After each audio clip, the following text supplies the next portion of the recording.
Hello, everyone. We're so glad you're here. My name is Sarah DeWitt, and I am from PBS Kids.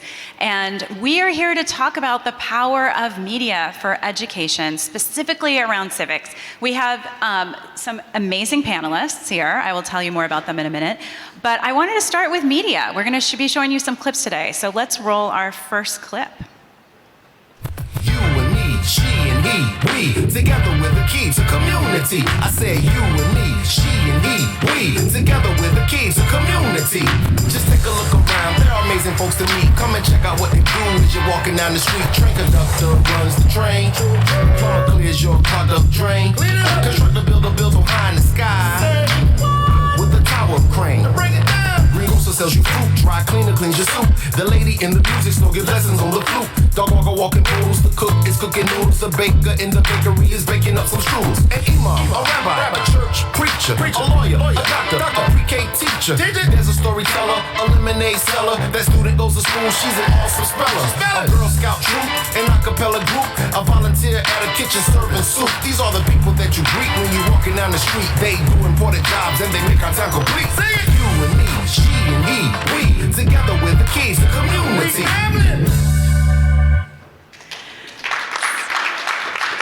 So right out of the gate, you can see there is so much power in media to be able to get ideas across and to be able to engage children with our world.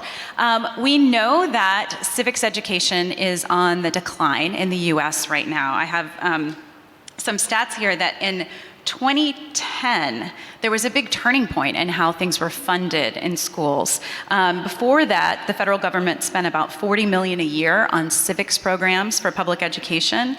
But after 2010, that has shifted. It's now $4 million a year on civics compared to $3 billion a year on STEM.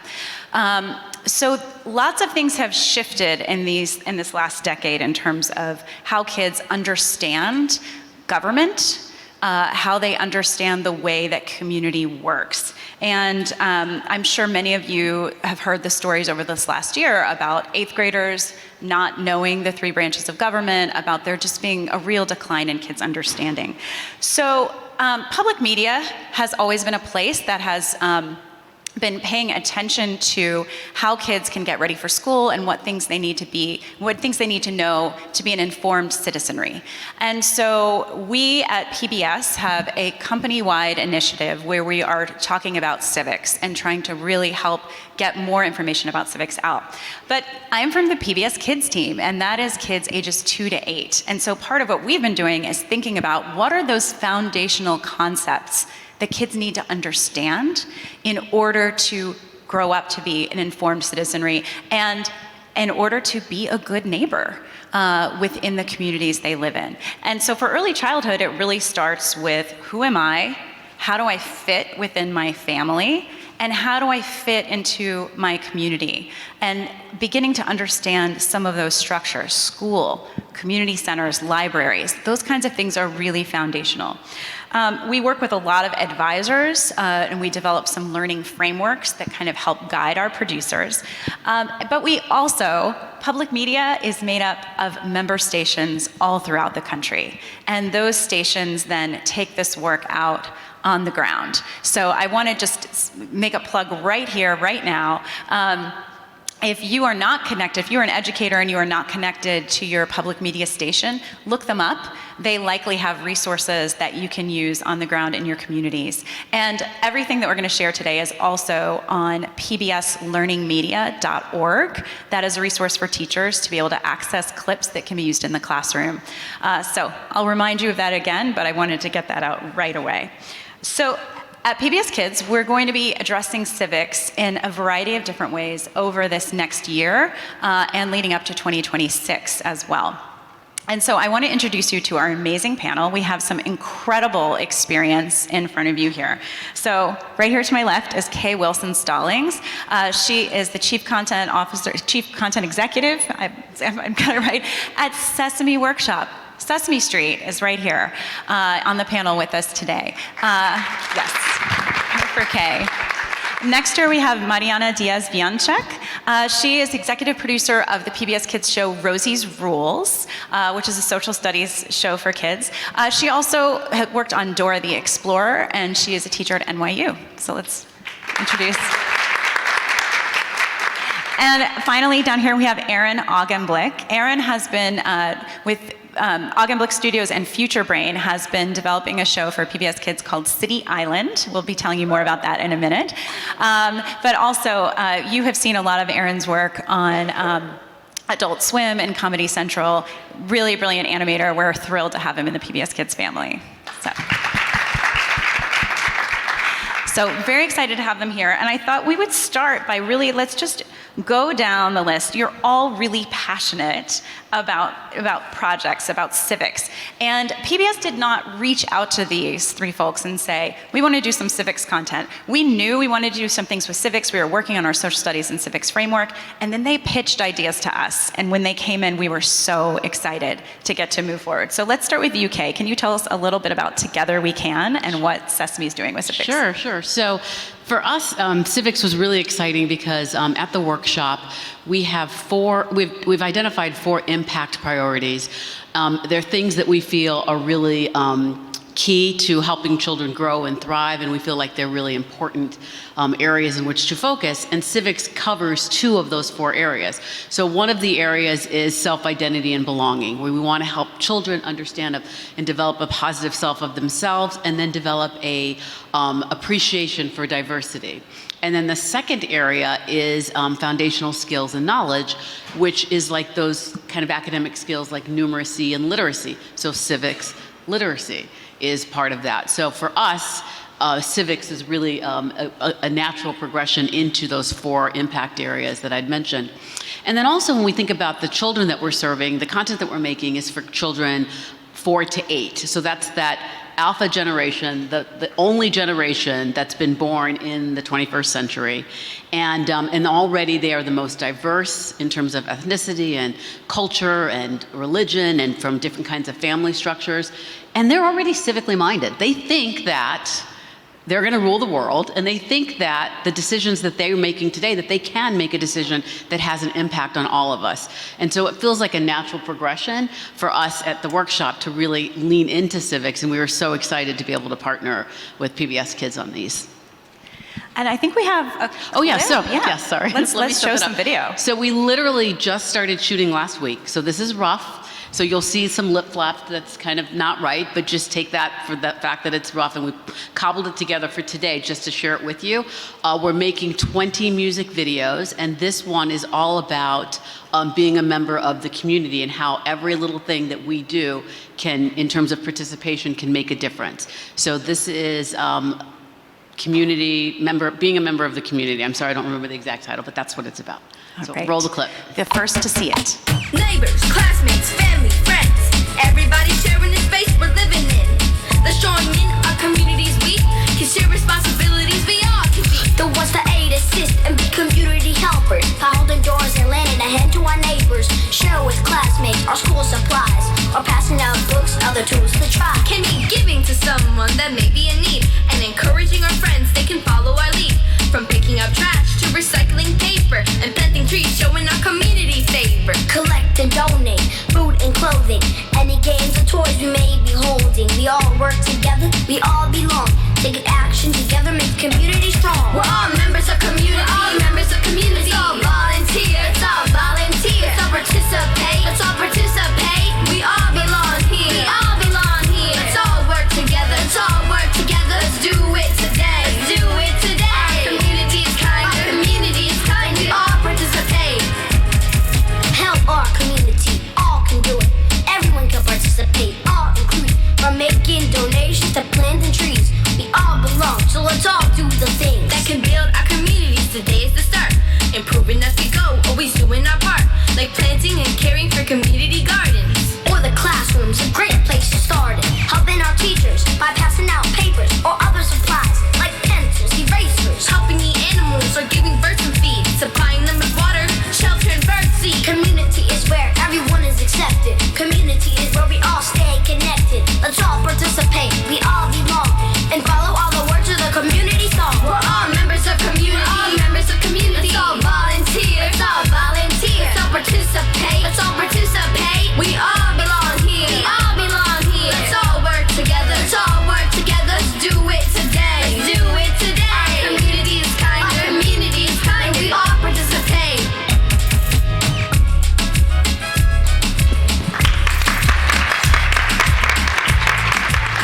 So good.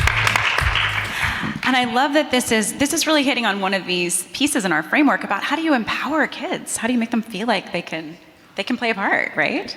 Now these are just two tell us a little bit about you're going with live action, so tell us a little bit about what you've done. So what we wanted to do is we wanted these to feel like music videos, and we know that kids, especially in this age group, are watching TikTok or they're looking at YouTube, and they really respond to music. So we're looking for all the songs are very sophisticated and really appealing to kids, but we also wanted live action kids, really wanted to make sure that kids saw kids that looked like themselves and that they could relate to. And we're making 20 music videos. They're all different genres, you know, hip hop and Latin pop and marching band.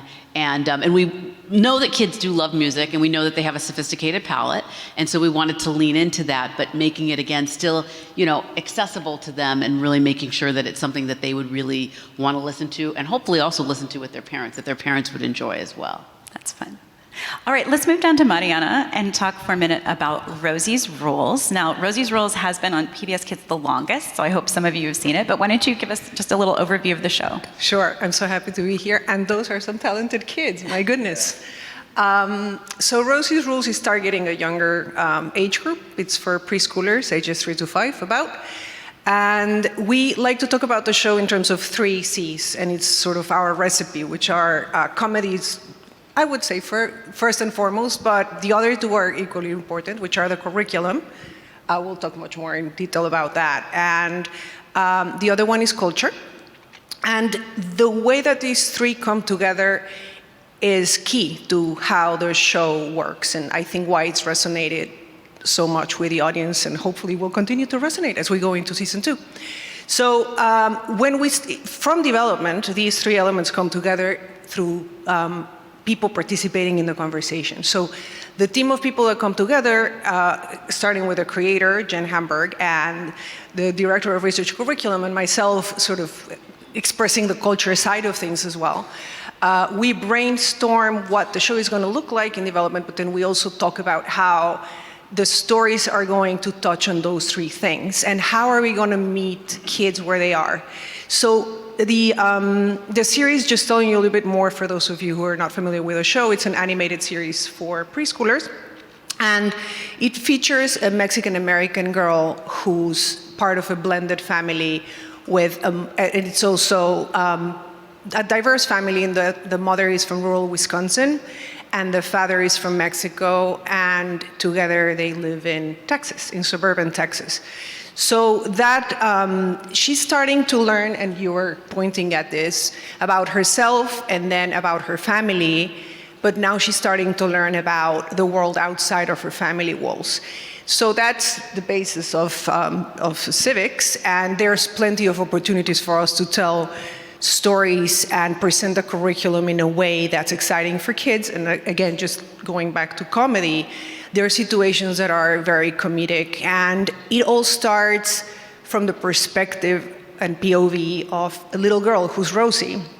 She's just so energetic and so curious about the world. So the show is celebrating children asking questions about the world, which, as we know they do. Why this? What that? What that? And they keep on asking questions, but they also come up with their own explanations of things. So we celebrate not only the asking the question, but the coming up with the answer, and then actually learning the answer through our social studies curriculum.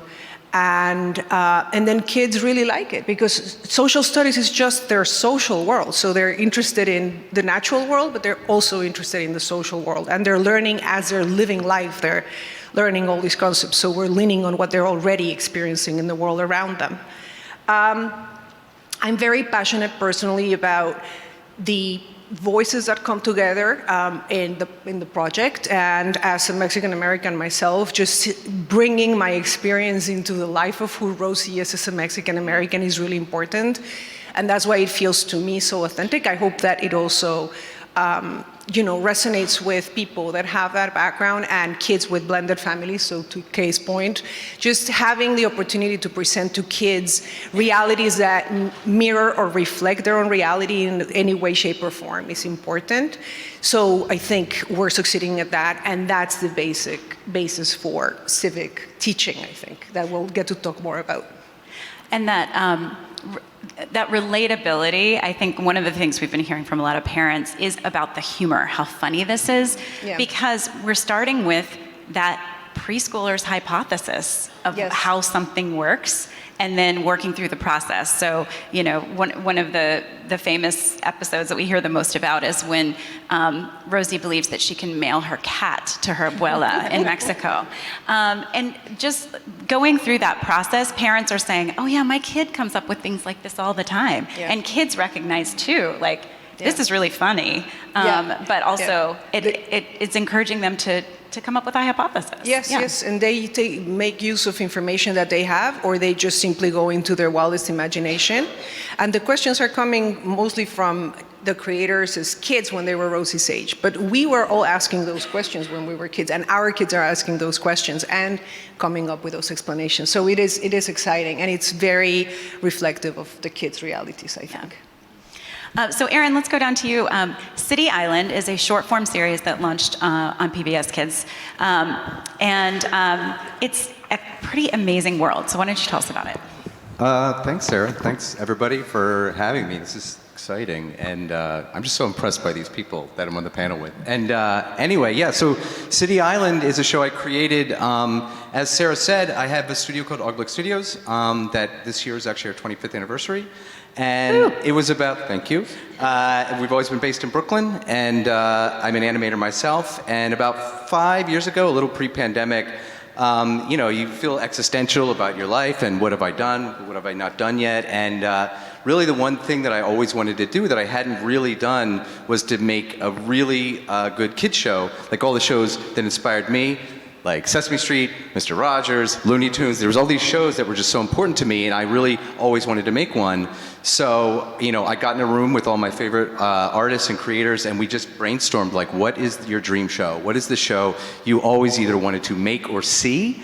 And what I came up with was the idea of a show that was a living city. I love cartoony cartoons. I love funny cartoons. And I especially love cartoons where the things are alive, you know, when the taxi cab talks to you or the window says something. And Sesame Street was such a huge influence on me that, like, everything in that world seemed to be alive. And it seemed like a place. It felt like when I was a little kid, like, I wanted to, you know, go to Sesame Street. I wanted to live there because it felt like just a real magical place. So I came with the idea of City Island, which would be a magical city based on, again, another love of mine, which is New York City, and a living city where everything's alive. So I went to PBS. So I had a unique introduction to civics in that I went to PBS, which is kind of crazy, with a totally non-curriculum show. I did know that I wanted it to be about community. I knew that as a person that loves, I'm an artist, I love collaboration and the magic that happens when people work together for a common goal. Like, it just, I see it every day in my studio, and it is magical. And I knew I wanted to do that, and it was while I was talking to PBS and developing it with them. And again, PBS is such an amazing place for children's entertainment and entertainment in general, because every step of the way, it got better. The show got better, and they were the ones that said, you know, this thing, you know, you're doing, there's like a city, and you're really interested in the people that make the city run and go into the subways, and what is the mayor doing, all these things. Like, this feels like civics. And I was like, civics? That's really interesting, because I'm like an art school kid. I didn't study civics, you know. I do now. And so it immediately just clicked, and the show became about the city and how does the city run. And most importantly to me, like, who are the people that make the world a better place, right? And how can we be those people that make the world a better place? It's exciting. And so that became City Island, this magical city where all the objects are alive, and learning about community and how to be a better member of your community. Awesome. So you each are addressing civics. And so I feel like it would be helpful, but for slightly different age groups. And so I think it would be helpful to walk through an example. When we think about civics, most people often think about voting, and that is something that we do need to explain to kids. So Mariana, why don't we start with you with the early preschool, and how are you addressing voting? Sure. I just have a thought from what Aaron please. was talking about, and has to do with the community. And as creators, we have the opportunity to create whatever community we want. So I always talk about the responsibility to create aspirational communities. And I think your show does that. Hopefully Rosie also does that. It's not only about the child and the child's friends and the little adventures that they go, but it's everything that happens behind that action. And you have a lot of opportunities to do, to put in a lot of messages about how our society works, but also how do you aspire it to be? And those are your characters, and that's your social world. So just a reflection on that, because you have a very rich world in City Island. So the matter of voting. So this is a big voting year. Not only in the US, by the way, it's global. We have an episode, we're covering 4 areas of social studies: geography, economics, history, and civics and government. So on season 1, we have an episode on voting, and we have actually a couple. But this one is called President of the Sandbox, and the park has this brand new sandbox, and both Rosie and her cousin Javi want to be president because they want to do their own thing and they think they know what's best. So off we go into an election. So what's, I think, different in this episode is that we're presenting some of the fundamental information about voting. So not only what it actually consists on with a ballot and just selecting, but also some key concepts like what's a candidate and the fact that you can only have one president at a time. So we're going to watch the clip, and I hope it also tells you a little bit more about the personality of the characters, because they're pretty great. Great. Everyone, I have a wow, amazing idea. We could make a Wonder Walrus sand maze and all crawl through. That's great, Prima. But I have an idea too. We can make a purple night sandcastle, and everyone can go inside. What do you think? I think we should do my Wonder Walrus sand maze. Sandcastle, maze, sandcastle, maze. Prima, you're not in charge of the sandbox. I know, but maybe I can be. I can be president of the sandbox. Oh yeah, gonna be the president of the sandbox. Prima, I don't think you can be president of the sandbox. And why not? Because I'm gonna be president of the sandbox. Well, that's new information. We can't both be president of the sandbox. Can we? Nope, just one president at a time. But I know how to figure this out. We'll have an election. An election! Do you know what an election is? I really don't. What's an election? An election is when people vote to choose a leader. So for this election, everyone will vote to choose who will be president of the sandbox. It's gonna be me. No, me. Well, after the election, we'll know for sure. Now you two work on your ideas, and I'll spread the word. My first election, I can't believe it.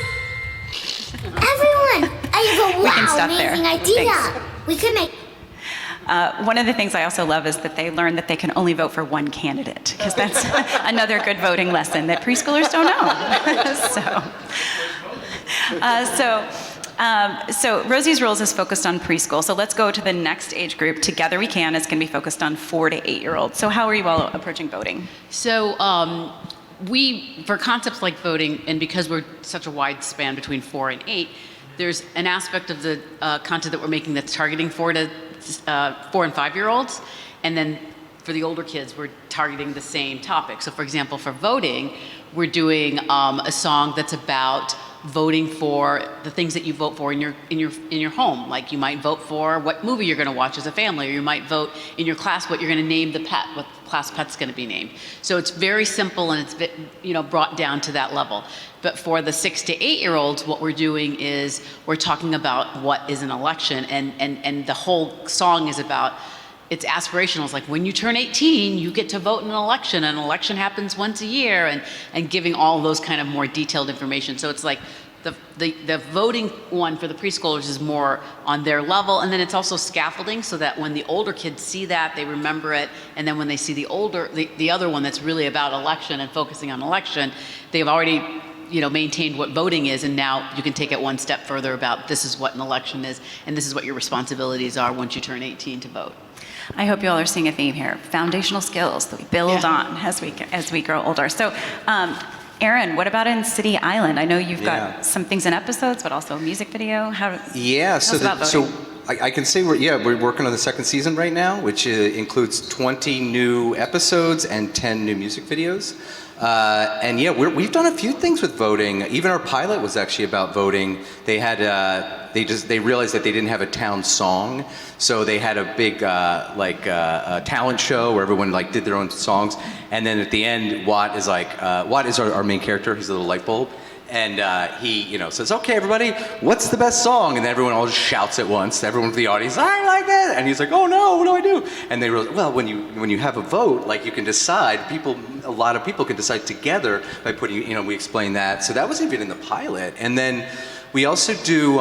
We have a music video called "Let's Vote," inspired by "Let's Dance" by David Bowie. Very fun. And that one is again, it's very conceptual. That's a dad and his son, Watt. His dad is Frank Lloyd Light. And he's a lamp, and his son is Watt, who's a little light bulb, and his best friend Windy, the kite. And it's just about, when the three of them can't decide what they want to do. What movie do we want to watch? What do we want to get for dinner? Where do you want to go today? And, let's vote. Dun, dun, dun, dun. Let's vote. It's kind of David Bowie-ish. So anyway, so we do that. And again, it's like big concepts. And then I also really am proud of, with City Island, we had kind of an interesting pathway to civics because our show's a fantasy, right? They're not humans in America. They're like objects in this metaphor we have for America and New York and the country and the world. So what that's done for us, rather than being confining, it's actually freed us up because we're able to talk about civics conceptually, philosophically, right? About ideas more than, okay, here's the list of the state capitals. We're saying, what does an elected official, what are their responsibilities? How do you be a responsible leader? So we have an episode called President Watt, where of course, Watt is our, very outgoing little 8-year-old. And of course he, wants to be class president and he wins. And then he says, okay, this is great because I can help out in the school and I can do it all by myself because that's what you do when you're in charge. You do everything all by yourself. So he learns over the course of trying to do, so he's out, he's scrubbing the hallways, he's doing a thing, he's painting the walls, he's trying to organize things. So he can't accomplish it and he stresses out over it. And he learns that actually being a good leader means delegating and getting help from people, right? And collaborating with other people, that the best leaders share the duties they have to do. So again, these are concepts. These are big concepts. They're philosophical concepts that hopefully, are meaningful to little kids rather than saying oh, this is this, this is this, this is this, like it's some sort of memorization. It's conceptual. So that's fun for us. Well, I think what you're also hearing here is, we mentioned empowerment as being really important for kids, but also the optimistic note. This is really a place where you can do something and you can make things better. I know we have been thinking about that kind of across the board. How do we help kids, particularly these kids who are, the age group they are, many of them were born during the pandemic or their first school experience was during the pandemic. We're kind of reintroducing them to society in some ways, and that affects the way we're going to approach this. So Aaron, I want to start with you just to talk a little bit about that optimism, and then Sure. we can watch a little City Island. Yeah, I mean, luckily, I tend to like optimistic characters, in shows. I always like the sort of outgoing, excited characters, and that's kind of the characters in the show. And then with City Island, like Sarah said, look, this is a very, dark time for a lot of kids. They're just coming out of the pandemic. Some of these kids, their formative years were being, locked in the house. Don't go outside. Don't be with your friends. Don't be near people. It's dangerous to be around people. It's dangerous to go outside. It's scary. It's really, really scary. And you're seeing a lot of kids with anxiety and fears. So for us, the best way to combat that is to present a world that's optimistic, it's inviting, it's exciting, you want to explore. And it's, I think, you know, to me, I think one of the best trends you're going to see in kids programming is going to be, I think I've heard it said, like safe adventure, right? They should want to explore the world in a safe way. There shouldn't be any consequences to exploration, right? It's more presenting the world as a place like there's good people out there. There's good people out there. There's people in your community, and this is civics, that are trying to make your world a better place. They have your best interests in mind, right? So to present a world like City Island that feels, I mean, all along the way developing with PBS, it was the word was always immersive, right? This is City Island, the name of your show is a place, it should feel immersive. It should be a fun place for a kid to spend their 3 minutes watching the cartoon. So for us, presenting the world as fun, exciting, there's people out there that are doing hard work to make the world better. It's important to us, and also funny. You know, it's like kids like to laugh, and all the best things that I learned. I mean, like again, I keep mentioning it, and not just because Kay's here, but Sesame Street was so formative because Sesame Street was so funny. It is so funny, right? I mean, we did all this research when we started City Island, and I was just blitzing all the PBS shows, and you know, that was one of the things that I got from PBS and Sesame Street. I mean, shows like Odd Squad and Rosie's Rules. I mean, these are funny shows. And so you can do these meaningful messages while still just being entertaining and fun. And it's important because, you know, if they're going to watch it, if it's not fun and funny, they're just going to turn it off. And then whatever great lesson you have is worthless. So it's important. We have a duty not only to have a meaningful message, but to present it in a funny, fun way. And so that community piece really is also a piece of civics, that you've got to be able to listen to one another and have a conversation. So let's watch a clip from City Island. And do you want to set it up at all? Or yeah, I think, is this point of view? Mm-hmm. Okay, yeah, so again, I love the idea that PBS has given me the opportunity to be conceptual and philosophical in a kids show. And for us, you know, civics, it's like, I think sometimes if you don't know much about civics, it seems like it may be a boring topic, but it's a crucial topic, and it's something we all deal with every day. And in talking to our curriculum advisor, and another great thing PBS does is integrate you with your curriculum advisors, you know, we just would talk for a really long time, for hours, just about these ideas. And one of the ideas she talked about was point of view. That the idea of expressing to kids that points of view, that not everyone needs to have the same point of view, not every point of view is necessarily right or wrong, right? That the idea of just expressing to a kid that points of views can be different is civics. So we decided to tackle that by having kind of a silly thing where our kids all witness the same thing and have their own interpretation of it. So let's roll the clip. Yeah, we'll make it right on City Island. I think we should hurry to your house, Lydia. It's getting dark. Don't worry, I know a shortcut. Whoa, what is that? Let's get out of here. I'm way ahead of you. What was that? I know what I saw. Definitely right. Hi, kiddos. Want some cookies? Yes, please.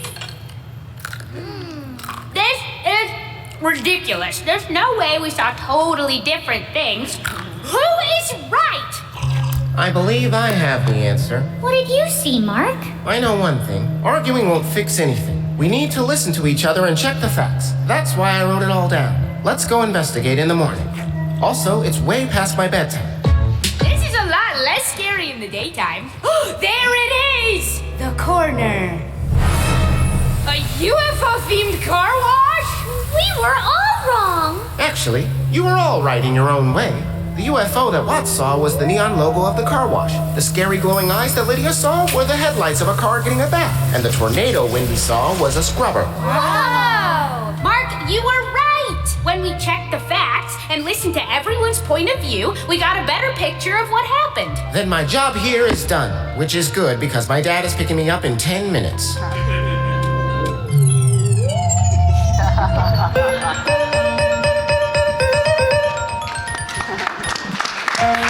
we'll make it right on City Island. I have to admit that this was also a tribute to Akira Kurosawa, who made a movie called Rashomon. That's one of my favorite movies, where samurais all saw an incident, and they all, this was just a clip, but they all kind of explain what they thought they saw, and you see the different versions. So, and also, like, that's another fun thing about the show is there's so many different influences. You know, it could be anything from Sesame Street to Rashomon, but in the end, it's point of view, and it's, again, it's a civics concept, so it's fun. Yeah. So let's pivot for a minute to music, because music has come up a bunch of times as being really important. We know that when things are catchy, that helps kids remember them. So, Kay, let's start with you. Can you tell us a little bit about the music, your approach to the music in the show? You mentioned lots of different genres. Mm-hmm. Yeah. So because we don't have, it's just a music video, so there's not story, then a song, and then story, so there's nothing to kind of couch, but, you know, on either side of the songs. So we have to be really careful that we made sure that we're not telling too much information in the song, and that the hookiest part of the song is what we want kids to remember. If they remember the chorus, I mean the verses as well, that's great, but we really honed in on what's that repeatable phrase that they're gonna say over and over and over again, because that's what we want them to take away as the message. Mm-hmm. And by having lots of different genres, the goal is that kids will all lean in and they'll hear something that sounds familiar, something that they like. Maybe they'll hear a type of music that's not something that they're familiar with, and then develop a love for that type of music. But really the hook is important. And then in some instances, one of the good things about rap is that it's also spoken. So there's some of the songs that we did where we actually leaned in on being able to kind of rap in a more slower pace, whatever that message is that we were really trying to make sure that kids were able to take away. And you had told me a little bit about some of your influences, like Schoolhouse Rock. Right. Yeah. So I think probably, hopefully everybody's pretty familiar with Schoolhouse Rock. It was, you know, I see a lot of nods. It was like in the 70s and 80s, and it was short animated content, and it was both math, it was civics, it was social studies, it was a variety of different topics. And so what we wanted to do, we'd been wanting to do this for a while, is do a Schoolhouse Rock, modern day Schoolhouse Rock that's live action, that was just very, very musically driven, and that's, and pairing it up with civics. And so that's been really exciting, because I think that even the little testing that we've done, we're going to be doing more formative testing, but the kids that are part of it's 12 kids that are part of these music videos are all walking around singing the songs, and each of them are like, oh, well, I didn't know that, or I just learned something new. And even parents, can I tell a funny story? Please, yeah. So the goal too is that parents will also learn something, parents and caregivers, because there's a lot of information that I know most of us have probably forgotten. But let me just read you one, if I could find it really fast, lyric from, well, let's see, hold on one second. Okay, here it is. So this was a song about the symbols of democracy. And we're talking about like the Statue of Liberty and different kind of iconic elements in the country. And it says, the Statue of Liberty is a symbol that reminds us what it means to be free. The White House is a very large residence, and it's the home of our president. The US flag is a symbol too. You probably have one in front of your school. Mount Rushmore is as cool as it gets. It's a sculpture of our first 4 presidents. Is that accurate? Is that accurate? So that was an example of one of our lyricists who was very talented but didn't quite get it right. And so it's like we all have something that we've forgotten or that we need to relearn. Right. You mentioned testing, and I want to just focus on this for just a second, because research is incredibly important at PBS Kids. We do formative testing. That's where we're going into something to make sure that it's really resonating with kids and that we're hitting the right mark. And then we also do, in some cases, summative evaluations, where afterwards we're looking at what kids learned. The research on Rosie's Rules and music has been really interesting. And so, Mariana, would you tell us a little bit about what you've learned? Sure. First of all, everything has happened remotely because we kicked off the first season during pandemic. And that also includes research. So before, we used to go to preschools with a concept and show it to kids. And the research team would gather if they're understanding the story and if they're learning the curricular goals. During pandemic, all that happened remotely, which was actually an opportunity that we didn't know, because we were able to see kids across the nation. So that was just different, because we used to go just to New York for testing. So that's it helps, it's a reality check for us in terms of developing the content that resonates with the kids and always making sure that we're meeting them where they are. So they already have some knowledge. And we start by assessing what knowledge they have on whatever curriculum we have for the show. And then we go ahead and read to them the story. It's very early version. It's even like in the very early stages of a script. And then we ask the questions again and see what's resonating with them the most. So that's research. The director of research is also the person in charge of curriculum, so she liaises with the experts that PBS pairs you with, as you were saying. And that's in terms of the research. And we are seeing what kids are most attracted to. So we have information also for the songs sometimes are inspired by what kids at home are telling us. But the songs in the show we have two, so it's they're 2 11-minute episodes per block. So each story is 11 minutes, and we have 2 songs. So on the first song, I mentioned this briefly, I think, that it's when Rosie asks the question of the question that's killing her. So how do I get a party to Abuela in Mexico City? Or how do I put my little brother to bed? Or how do you make cheesy popcorn? Like questions that are very important for a 5-year-old.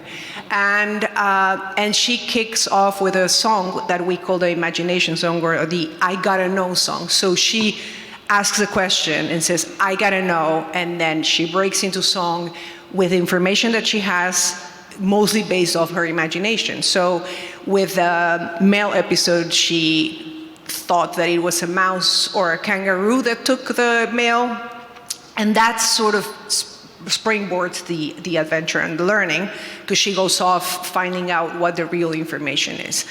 And then at the end of the episode on season 1, we had a recap. So it was what we call the celebration of the learning. So she would recap what she had learned, which was tying down the curriculum of that episode. And what we found was that because the story was over, kids were tuning out. So in season 2, instead of doing a recap, we're going to incorporate the second song into her thinking process. And it's when she really hits sort of the top of the learning. And in that moment, she puts it all together, and that now is going to be part of the song.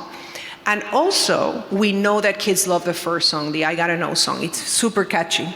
So we said, let's just use that melody, that music, and do some sort of reprise. So it's going to sound thematically, musically similar to the first song, but it is going to be a little different because she's going to start thinking, and then it's going to be like, bingo, I got it, and then she breaks into song again. And hopefully that makes it very, very sticky for them. So incorporating the thinking into the song, sort of wrapping it up in the song with a musical theme that they already know and like, hopefully will bring it home. Aaron, you mentioned David Bowie. Tell us about your musical approaches here. Hard to compete with that. Well, we're very, very lucky to have a pretty brilliant composer for City Island named Tunde Adebimpe, and you might know him. He has a band called TV on the Radio, and we actually met in early days at MTV. He's actually, people don't know, he's an animator and then went on to be a world-famous rock star. And we actually have, he composes original music for every episode, and he composed all 10 of our original music videos. And that was a lot of fun. I mean, like, you know, we had dinner last night. We were just talking about a bunch of stuff and music, and I was saying, like, we were talking about Schoolhouse Rocks because it's the most common, you know, questions I get. What do you think of Schoolhouse Rocks? Because we do a civic show and animation in general, and it's amazing to me that a little, I don't know what that was, 2 minutes, like a 2-minute long cartoon teaching about how a bill becomes a law is still something we're talking about, what is it, 30, 40 years later? That's amazing. Like, what was it? And Kay, you were saying, is like, the song is good. That music, the Schoolhouse Rocks music was really good. And like, obviously the lyrics were powerful because people still remember it, right? And it's like, could you imagine being tasked to like, make me a really good song about how a bill becomes a law? And they knocked it out of the park and people are still talking about it. So for us, you know, it was like, you know, making sure, like with everything with PBS, core concept, just solid curriculum. Like, what's a really basic idea that we want to talk about? And now how can we put it in a song that's like a banger, right? It's got to be good. It's got to be a good song, a fun song that you want to hear.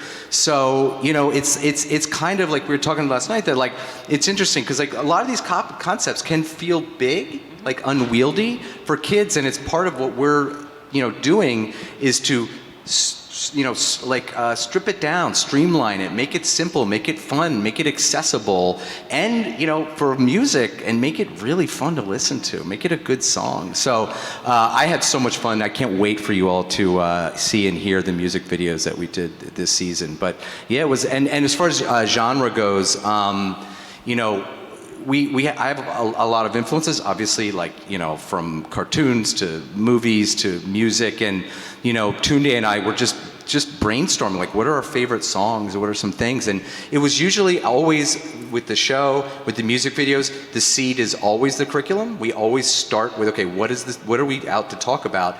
And, you know, we have a song that is, the concept was, what's the difference between rural, urban, and suburban, right? Can you describe the characteristics so people can identify them? And we were talking about it. I was like, oh, you know what this reminds me of? That Johnny Cash song, Everywhere I Go, where he's like, I went to da-da-da-da-da-da-da, and he just starts listing the characteristics of all the places he's been. We're like, oh, that'd be so fun. So we have Carrie the mail truck. He could be doing a Johnny Cash song about all the places the mail truck goes every day and all the different places that you go. So they just kind of naturally, so like, I never thought I would do an animated like Johnny Cash song, but we did. And so the genre, it was always like, what's the idea? What's the best music for it? So it was fun. Yes. We are going to start taking questions in a couple of minutes. If you have a question, we'd love for you to come up to this microphone to ask it. So while you make your way there, I'm going to ask another question to the panel, and that is about representation. So we've mentioned a few times the importance of making sure that kids see themselves reflected. And diversity is incredibly important at PBS. We want to make sure that kids really see themselves and recognize the U.S. in the shows. So let's talk a little bit about the approach there. Do you want to start, Mariana? Sure. I love talking about this part. I talked about the aspirational community. So how do you create that? For me, in my experience, you have to bring in diverse creative voices. And you have, ideally, especially if you have human characters, to bring in people that are that you're writing about, so that they can tell stories that are authentic. People can tell, like the audience can tell when a story is real and authentic, and it resonates not only with them, but with everyone else.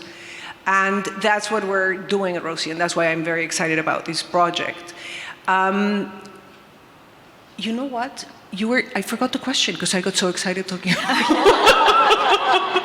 Well, I mean, I think what you've said to me is diversity is not just about our differences, but also our similarities. Right. So one other thing that I do talk about is celebrating, understanding and celebrating differences and also similarities. For the longest time, I was like, oh, let's celebrate differences. But we also have to celebrate similarities because we're more similar than we're different in a way. Or we're similar in many ways and we're different in many ways.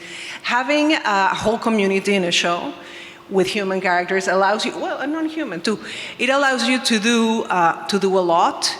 And there's a responsibility that comes with that. So one challenge that we've had in developing this community is that we have all these interesting people, but our core people are Rosie and her family and her friends. So how do you represent these humans who are reflective of the US population in a way that's robust, that's not just unidimensional? Like, who are these characters? So one thing that's very good about having a season 2 is that we can explore who these people are and, tell those backstories so that we can really represent diversity. And we know through research that really impacts, gives the kids at home a sense of belonging and has an impact directly on their self-esteem, their self-identity, and also later down the line on other important variables like academic achievement, which is important in this forum, and then even later, like landing a job, for instance, like just seeing yourself as part of society through media in this case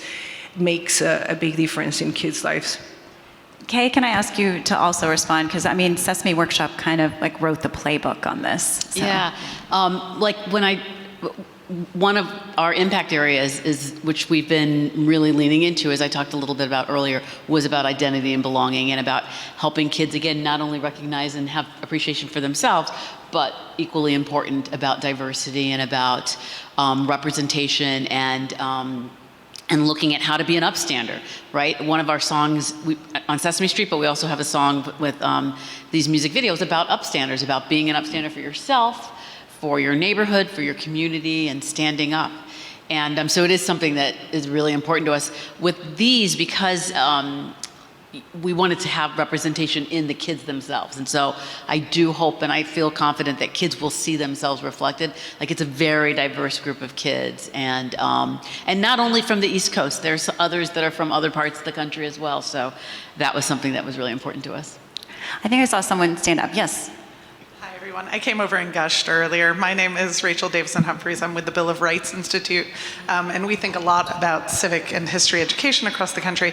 First, I just want to thank you. I have a 3.5-year-old daughter, and it's incredibly important, the models that you're providing for young people across the country and giving them that space to explore what it means to be in communities of difference and of sameness, and to be a contributing member of the community. I'm part of the Montessori community, and so there's a lot of thinking about how do we make them not unforgotten. She called them forgotten fellow citizens, and the work you're doing to making them members of our community. My question was really about that, what did you call it? Safe adventuring? Sure. And helping our young people and their parents, as they watch, think about how we can reintroduce young people into our communities in meaningful and robust ways, and how you're doing that on your show and kind of your general thoughts about that.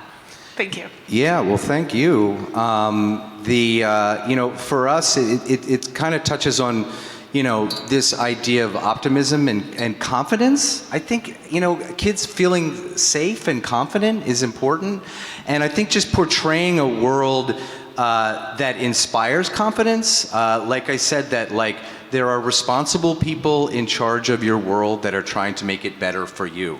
That is a theme that goes through every episode for us. And we're showing, we're not showing a dystopian view of the world. I think it's, we have some episodes this season that take that on directly. I get a little disturbed by how much dystopian storytelling you're seeing, and even for kids, you're seeing a lot of shows where it's a world in the future, everything's terrible, everything's destroyed, and you're making our way through, and we have games to get food. I mean, it's kind of disturbing.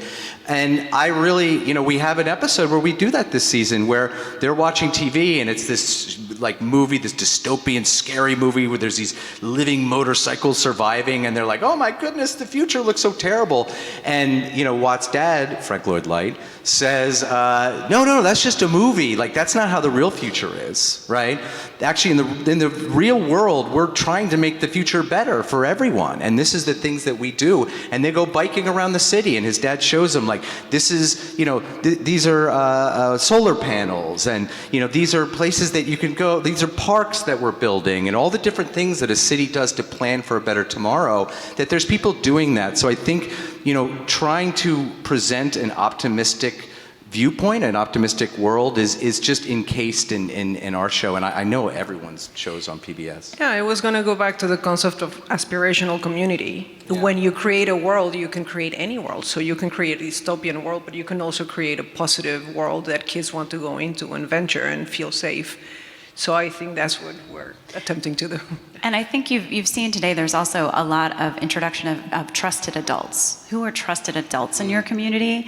The mayor is in City Island, Rosie's parents are there, her aunts and uncles. I mean, really kind of helping kids on their view, understand where kind of their community is and who those people are. So let's go to the next question. Thank you, everybody, for your time this afternoon. It was so insightful to see all of the work that's going into helping make healthy, civically minded children. I do have a question pertaining to as someone who serves in young professional organizations who try to bridge the gap when it comes to the connections between the older generation and what we have as far as like younger generation, whether it's middle school, early high school. And when it comes to media, what ways can we, for lack of a better phrase, help introduce what some of these concepts are to the older generation? Not necessarily how everything works, but ranked choice voting. It's kind of difficult to explain to someone who is used to a first past or post voting system, their entire life. And then also when it comes to children, someone who may have missed those earlier civic lessons and they may need to delve into it a little bit deeper. What can we do in the sense of media to be able to help bridge the gap in that direction as well, to be able to explain on a deeper level some of the concepts that we're dealing with in this world? Thank you. John, want me to take that? I'm gonna put on my PBS hat here for a minute, because it doesn't just end with PBS Kids. There is amazing work that's happening right now on PBS Learning Media. Member stations throughout the country are creating resources that are addressing some of these questions right there. And so pbslearningmedia.org is a great resource. But also, there are some really incredible things being worked on by the PBS NewsHour right now, and really thinking about what are these changes that are happening that we need to go a little deeper into. They take the time to kind of dig into concepts. And so there's a lot happening, and there is, on pbs.org, there is a civics and elections page that kind of outlines a lot of this. So I recommend looking at that, but I also just want to throw out there, we hear all the time that a lot of grandparents are watching PBS Kids with their kids. So we are thinking about that as well. Like how are adults learning from this? Were you going to add to that? I was going to add that PBS, in addition to that, there's all these extensions from the show experience into how you can use it in the classroom or the parents.